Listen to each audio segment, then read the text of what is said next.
Et bonjour à tous, j'espère que vous allez bien. C'est un plaisir de vous retrouver aujourd'hui pour un nouvel épisode de Librairie Tour. Donc aujourd'hui, on se retrouve à Astro City avec Damien. Bonjour Grégory. Enchanté. Donc est-ce que vous pouvez nous parler un petit peu de vous Waouh, ma vie, mon œuvre. Donc c'est ça. Waouh. Oui, bon ben Damien, voilà. Je dois te donner mon âge, vraiment, c'est obligatoire. Si vous le souhaitez. Mais je suis la trentaine max. Une grosse trentaine. Non, alors. Une énorme trentaine alors. Locataire de ce magnifique endroit qui est la librairie Astro City. On a créé, mon collègue Frédéric et moi, Astro City en 1998. La librairie à mon âge du coup. C'est vrai. Waouh. C'est le deuxième coup de maillet. Ah, je suis désolé.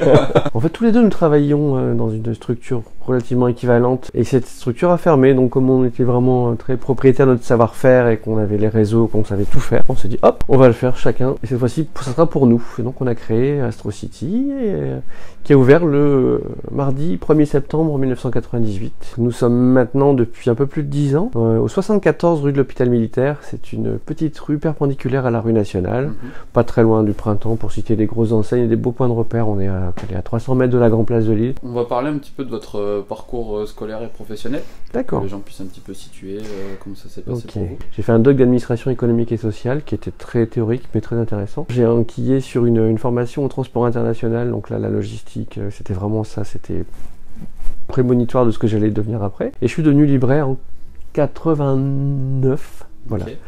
Sur Roubaix, de 89 à 93, une librairie généraliste. Quand le directeur de Dangereux Vision a dit qu'il voulait aller vers d'autres horizons et qu'il cherchait quelqu'un pour reprendre la librairie, tout de suite je me suis proposé, j'ai été choisi. Donc j'étais ensuite libraire chez Dangereux Vision de 93 à 98. Pour avoir discuté un petit peu avec vous, vous nous avez expliqué que la librairie avait quand même une petite particularité au niveau des ventes, on va dire. Ouais, en fait nous ce qu'on propose avant tout, notre cœur du métier, c'est du comics. Cette double particularité s'explique qu'on propose aussi d'abord et avant tout de la VO, donc de l'import.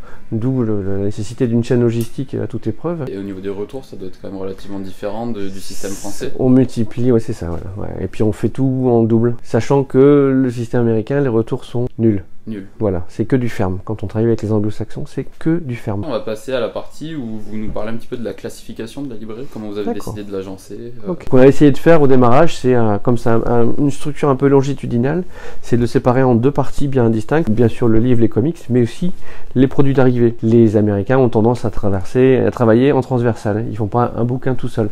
Généralement, ils font faire un petit dérivé là, puis là, et puis là, et puis là, et puis là. Ils sont très forts en marketing, les Américains. Ok, oui. Donc vous avez ici le personnage le plus important du magasin, l'hôte des lieux, le Batman, Bruce lui-même, et qui est vraiment un élément marquant du magasin. Il y a des gens qui viennent pour le voir. Donc, tout arrive chaque semaine en VO et aussi en VF d'ailleurs, et c'est disposé de ce côté-ci du magasin par éditeur. C'est classé, c'est déposé de façon à ce que les gens puissent s'y retrouver. C'est tout ce qui est l'ancienne presse qui est devenue depuis ce qu'ils appellent chez Panini des fascicules. D'accord. Ça a changé un peu de nom. Et donc là, en fait, c'est notre spécificité, c'est qu'on essaie d'avoir un fond global et le plus global et le plus total possible sur chaque éditeur comics en VF. C'est ce qui nous singularise aussi parce qu'il y a des grosses structures qui peuvent envoyer parfois leurs clients chez nous parce qu'ils n'ont pas forcément le stock total et en temps réel. Donc on essaie d'avoir le maximum, le moins de trous possible, et que s'il y a un trou, il est comblé la semaine d'après. Il y a un gros meuble en plein milieu qui est hyper impressionnant et dedans il y a des dizaines de milliers de comics en VO. Là par contre c'est de la VO et c'est encore classifié. Les Captain America, les Daredevil, les Fantastic Four sont tous là, on les range. C'est tout petit, c'est fin, c'est ce qu'on appelle un floppy américain. Derrière vous, si vous faites un 380 degrés, par contre, vous aurez justement les produits dérivés avec les petites sorties aussi qui sont souvent jumelées avec des sorties de films ou de séries télé, etc., etc. Je vois que vous faites un petit peu d'affiches aussi. Ouais, c'est toujours dans l'histoire de la transversalité des produits américains. Berserk. Ça c'est parce que mon collègue est fan de Berserk. Est-ce que vous avez un auteur préféré? Ah ouh, c'est compliqué. C'est compliqué parce que aux États-Unis, donc je vous dis, ils travaillent tous les mois, ils sortent 24 pages. Ouais. Donc c'est des gros bosseurs et par contre c'est un job qui est très sectorisé. Vous êtes ou scénariste, ou dessinateur, ou encreur, ou lettreur, ou coloriste, etc. Donc j'ai envie de dire qu'il y a, je peux avoir 5 préférences en tant que dessinateur, 5 préférences en tant qu'auteur. Il y a des auteurs qui sont magiques, qui sont magnifiques au niveau des scénarios. Franchement non, j'ai pas de préféré. Est-ce que vous avez un coup de cœur actuel? J'aime bien être surpris et par exemple, je sais qu'il y a une série qui va arriver sur Netflix bientôt qui s'appelle Lock and Key. Et c'est un comic que j'avais pas du tout fait à la sortie parce que il y avait peut-être autre chose à côté, etc. Donc j'ai dit, oh, je vais jeter un œil quand même avant que la série commence. Et j'ai lu le premier Lock and Key Et c'est une vraie claque. Mais franchement, graphiquement, Gabriel Rodriguez, c'est, même si au départ l'auteur peut sembler un peu secondaire, c'est maîtrisé de bout en bout, c'est novateur, c'est vraiment une très belle série. J'espère juste que Netflix leur rendra honneur. On va voir. On rentre désormais dans la dernière partie de la vidéo. Ouais. Donc là, c'est là où je vous fais part de mes préférences en termes de lecture. D'accord. Et vous essayez de me conseiller quelque chose en rapport. Ok. Comme c'est assez visuel, j'attache quand même une assez grande importance à l'illustration.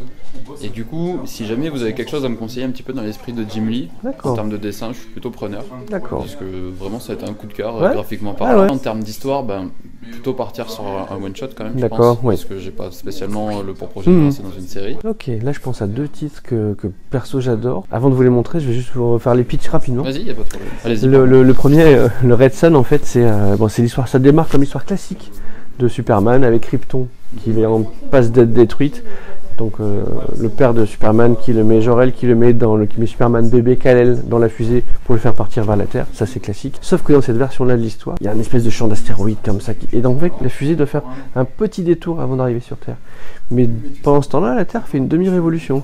C'est-à-dire qu'au lieu d'arriver à Smallville, la fusée arrive en pleine empire soviétique à l'époque. Et donc toute l'histoire a changé. Le Superman, en fait, c'est pas un S qu'il a, c'est un marteau et une faucille. Et toute l'histoire telle qu'on la connaît est modifiée et changée. Et c'est vraiment super. Donc il y a un Batman, il y a des Wonder Woman, certes, mais qui sont pas du tout les mêmes. Et l'autre Superman, en fait, c'est Identité Secrète. Alors Identité Secrète, c'est aussi une histoire un peu switchée comme ça, où c'est un monsieur et une dame qui ont un petit garçon qui décide de l'appeler Clark, parce qu'ils aiment bien Clark. Eux-mêmes s'appellent monsieur et Madame Kent, donc le gamin s'appelle Clark Kent. Puis ils sont très contents d'eux, c'est très drôle, ils sont tous les deux fans de Superman, donc en fait dans la chambre du gamin, il y a des posters de Superman, sa parure de lit c'est une parure Superman, le biberon c'est un biberon Superman, voilà, il y a le petit réveil Superman, donc c'est sympa. Le gamin grandit comme ça, c'est un bon élève, il est assez athlétique mais sans plus. Il travaille bien, il fait une fac de journalisme, forcément, parce que Clark Kent est journaliste, et il va trouver un job, pas dans n'importe quel journal, puisqu'il va bosser. Times ? Non. Ah non, je vais dire une bêtise. Non, c'est... oui. Le Globe, c'est le Globe. Enfin, le Globe, il bosse, et puis il est tout seul. Et donc ses potes disent, attends, faudra quand même que tu rencontres quelqu'un, ça serait bien, quoi, que tu as une copine, et puis voilà. Et donc il lui faut rencontrer une petite nana qui s'appelle... Lois. Voilà, Lois Lane en plus, dingue. Qui est d'origine indienne, donc elle... en plus, mais le Globe, j'ai complètement oublié. Un jour, ils décident de partir, faire un grand trek dans la nature, ils sont tout en haut d'une montagne, ils font un feu parce qu'il fait froid, quoi, c'est la nuit, etc., quoi. Et puis tous ils s'endorment, et d'un seul coup, il y a Clark qui se réveille en pleine nuit, il est super froid, il comprend pas ce qui se passe, et là, il est à 40 mètres de hauteur, et c'est à suivre. D'accord. Une des deux, laquelle exactement, je sais pas. Si vous pouvez me les montrer, je feuillette un petit peu. Ok, on va voir ça alors. Donc en fait, ils sont tous classés par maison d'édition et après par série. D'accord. Alors, Superman. Elle est super belle en tout cas. L'affiche est magnifique, ouais. J'aime bien graphiquement. Ouais, c'est super. C'est hyper efficace.